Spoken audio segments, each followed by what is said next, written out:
इससे पहले के वीडियो में मैंने आपको हेस लॉ और इसके सिग्निफिकेंस और एप्लीकेशंस पर डिस्कशन किया। अगर उसमें कहीं डाउट हो तो आप पूछ सकते हो, उसमें कोई प्रॉब्लम नहीं है। चलिए, उसके बाद उसी के बेस पे हम एक न्यूमेरिकल लेते हैं, उसको आप ध्यान से देखेंगे। At 25 degree Celsius. अच्छा, उससे पहले इस क्वेश्चन को सॉल्व करने से पहले हम एक आपको चीज़ बता दें। कल हमने आपको एक्सोथर्मिक और एंडोथर्मिक रिएक्शन की बात करी थी। Exothermic and endothermic. हालांकि इसको कई बार डिस्कशन हो चुका है। एक्सोथर्मिक का मतलब एग्जिट, यानी हीट का बाहर निकलना। Heat evolution is called exothermic. Those chemical reactions in which heat is evolved is called exothermic. Endothermic, the chemical reactions in which heat is absorbed is called endothermic. एक चीज और ध्यान रखिएगा, अगर केमिकल रिएक्शन में कोई केमिकल रिएक्शन दी हुई हो, उसके साथ अगर प्लस साइन दिया हुआ हीट के साथ, यानी प्लस x किलो कैलोरी करके दिया हो, तो इसका मतलब ये एक्सोथर्मिक होगा। और अगर नहीं दिया हुआ, लैंग्वेज फॉर्म में जो भी हम क्वेश्चन के अकॉर्डिंग डिस्कस कर रहे हैं, तो उसमें मिलेगा आपको। या फिर सीधे इसकी वैल्यू दे दी है, माइनस प्लस वॉट एवर, ठीक है ना। तो हमेशा चूंकि एक्सोथर्मिक होगा डेल्टा एच, तो इसकी साइन हमेशा किसमें रहेगी, निगेटिव x किलो कैलोरी। ध्यान रखिएगा, right, negative x kilo calorie. और अगर एंडोथर्मिक है तो रिएक्शन के साथ अगर लिख रहे हो तो हमेशा y किलो कैलोरी। अगर क्वेश्चन में है तो वहाँ पे इसकी वैल्यू क्या हो जाएगी, डेल्टा x किलो कैलोरी। ध्यान रखिएगा, ठीक। चलिए क्वेश्चन की ओर मूव करते हैं। क्वेश्चन हमारा बोल रहा है at 25 degree Celsius enthalpies of combustion. Combustion का मतलब होता है जलना, ध्यान रखिएगा। At 25 degree Celsius enthalpies of combustion for hydrogen cyclohexene, जिसका फॉर्मूला क्या दिया हुआ, C6H10, and cyclohexane that is C6H12, है ना। आर, अब देखो यहाँ पे गिवन वैल्यू है -241, -3800, -3920 किलो जूल पर मोल। अब ये वैल्यू किस में दी है बेटा, माइनस में। इसका मतलब है कि ये जो है कैसी होगी रिएक्शन, एंडोथर्मिक होगी, ठीक है। डेल्टा एच नहीं, माइनस में है, इसका मतलब ये एक्सोथर्मिक रिएक्शन होगी। दिख रहा है ना, -x किलो, ये माइनस सब x के। लेकिन हम अगर रिएक्शन के साथ लिखेंगे तो देखना प्लस साइन यूज करेंगे, राइट। बात समझ में आ रही। तो देखिए, mole respectively find out enthalpy of hydrogenation. Hydrogenation का मतलब हाइड्रोजन का ऐड होना। For cyclohexene, for cyclohexene that is C6H10, right. चलिए सॉल्व करते हैं। अकॉर्डिंग टू क्वेश्चन, ये सारी किसके लिए, हीट ऑफ कंबसन दी हुई, किसका, हाइड्रोजन का। तो हाइड्रोजन का अगर कंबसन किया जाएगा, कंबसन ऑक्सीजन की प्रेजेंस में होगा, तो H2 प्लस हाफ O2, यानी यहाँ क्या बनेगा, H2। अब देखो इसकी वैल्यू यहाँ पे क्या दिया, माइनस में, यानी डेल्टा H की वैल्यू किसमें दी है, माइनस में। तो रिएक्शन के साथ हम क्या कर रहे हैं, प्लस करके प्लस साइन, मतलब साइन चेंज कर देंगे, 241, राइट। इसी तरह साइक्लोहेक्सीन दूसरा पार्ट है, इसका भी कंबसन हो रहा है, तो इसका कंबसन।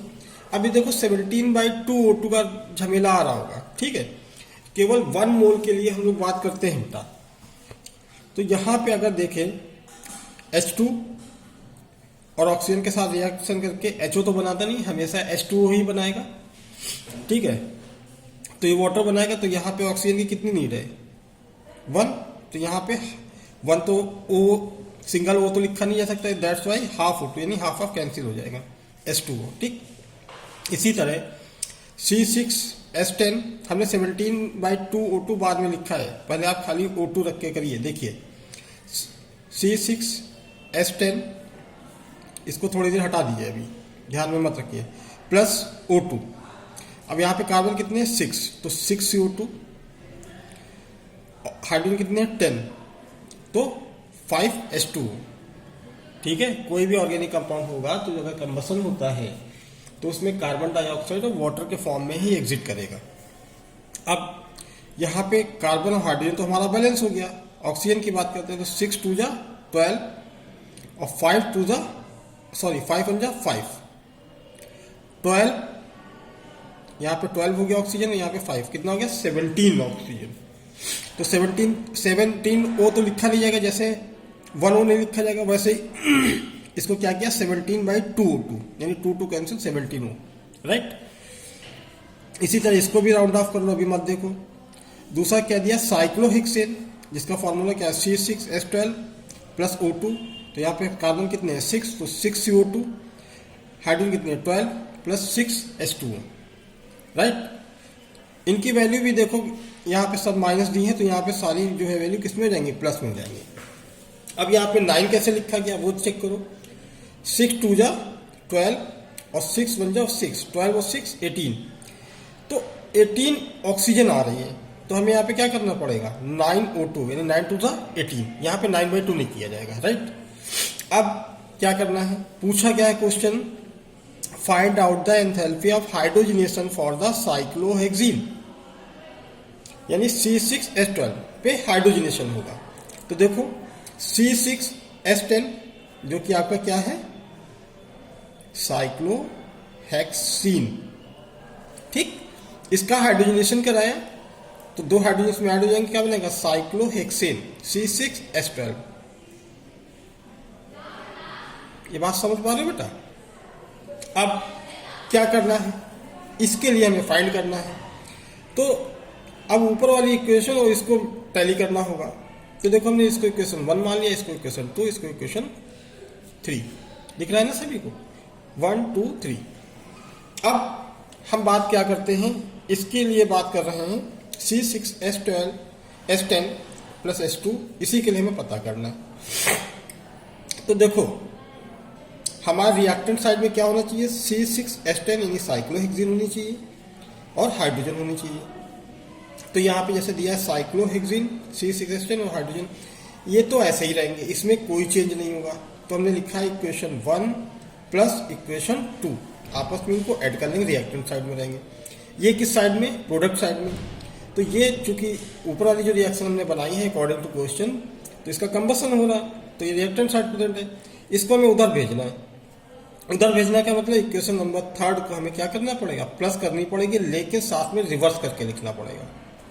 रिवर्स यानी ये जो रिएक्टेंट है वो प्रोडक्ट बन जाएगा, जो प्रोडक्ट है वो रिएक्टेंट हो जाएगा। तो देखो मैंने कुछ ऐसा ही कर रखा है आगे, इतना करने के बाद, राइट। तो ये पूरा पोर्शन उठ के उधर चला जाएगा और ये वाला पोर्शन उठ के उधर चला जाएगा। ये साइन प्लस का है तो ये साइन डिजिट चेंज हो जाएगी, माइनस में आ जाएगी। चलिए ऐसा हम किए, आगे देखिए। हमने जैसा कि बोला था कि फर्स्ट और सेकेंड को ऐड कर लेंगे, तो हम हालांकि थोड़ा सा ऊपर नीचे हो गया, कोई दिक्कत नहीं है। तो पहले हमने इसको लिख लिया सेकेंड वाली को C6H10 प्लस 17/2O2 प्लस इसको 6CO2 plus 5H2O plus 3800, right. फिर हाइड्रोजन है, थोड़ा सा अच्छा लगने लगता है देखने में। हाइड्रोजन का कंबसन किया H2 plus half O2 gives out H2 plus 0,241, right. अब इस वाली को हमने बोला रिवर्स करना है, थर्ड वाली को इक्वेशन को। तो थर्ड वाली को रिवर्स करना है तो इसमें क्या करना है, रिवर्स कर देते हैं। 6CO2 जो प्रोडक्ट था इधर रिएक्टेंट बना लिया, 6H2O जो उधर प्रोडक्ट था इसको भी रिएक्टेंट बना लिया, इस पूरे पोर्शन को पलट दिया। तो C6H12 को राइट हैंड साइड ले आए प्रोडक्ट साइड में, 9O2 रिएक्टेंट है तो यहाँ का प्रोडक्ट बन जाएगा और यहाँ का साइन बेटा जो है वो चेंज हो जाएगा। क्लियर, आई होप इसमें किसी को कोई प्रॉब्लम नहीं आ रही होगी। चलिए हम लोग बात कर लेते हैं। अब चूंकि ये इक्वल का साइन होता है, यानी ये इसके ये आपस में कट सकते हैं रिएक्टेंट टू प्रोडक्ट। तो देखिए यहाँ पे हम पहला हम कार्बन डाइऑक्साइड लेंगे, तो यहाँ पे carbon dioxide reactant side total कितना है 6CO2। तो यहाँ पे देखिए 6CO2 ये कैंसिल हो गया, इस वाले से ये वाले कार्बन डाइऑक्साइड कैंसिल हो गए। अब दूसरी हम बात करते हैं H2O की। तो H2O यहाँ पे कितना है 6 और यहाँ पे देखो 5 और ये यहाँ पे 1 6, यानी 2 उधर के और इधर के एक, यानी 6s2 कैंसिल हो गए। 5 और 6 और यहाँ पे 6 ये कैंसिल हो गया। अब बात कर लेते हैं ऑक्सीजन बचता है बेटा। ऑक्सीजन यहाँ पे देखें कितना है, 9 2 जा 18 और यहाँ पे कितना है 17/2 + 1/2 O2, तो यानी कितना हो गया 18/2 O2 है ना। तो 18/2 यानी 2 तो कैंसिल हो जाएगा, 18 ऑक्सीजन बचेगी, तो नहीं ऑक्सीजन भी कैंसिल हो जाएगा हमारा, राइट। अब इसको देखो हमारी इक्वेशन क्या है, C6H10 + H2 C6H12 दिखा है, हमें इसी के लिए बेटा फाइंड करना था, ध्यान आ रहा, ये देखो हमको मिल गया। अब क्या करना, ये रफ वर्क मैंने थोड़ा कर रखा है, इसको ध्यान दीजिए। इन दोनों को तो कुछ नहीं, साइन में कुछ नहीं, इन दोनों को ऐड करना, तो इन दोनों को ऐड करने पे हमारा ये डिजिट आई 40 41, ठीक। इसको घटा देना हमें, तो इसको घटाएंगे तो हमारी वैल्यू कितनी आ जाएगी, प्लस की 121 आ जाएगी, क्योंकि ये डिजिट बड़ी है, बड़े का साइन लगेगा, प्लस 121।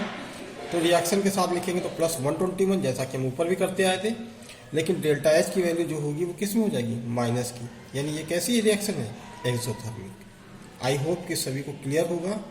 अगर नहीं क्लियर है तो इस वीडियो को बार बार देखिए, कोई डाउट हो तो हमें कमेंट बॉक्स में जरूर दें। Okay, thank you.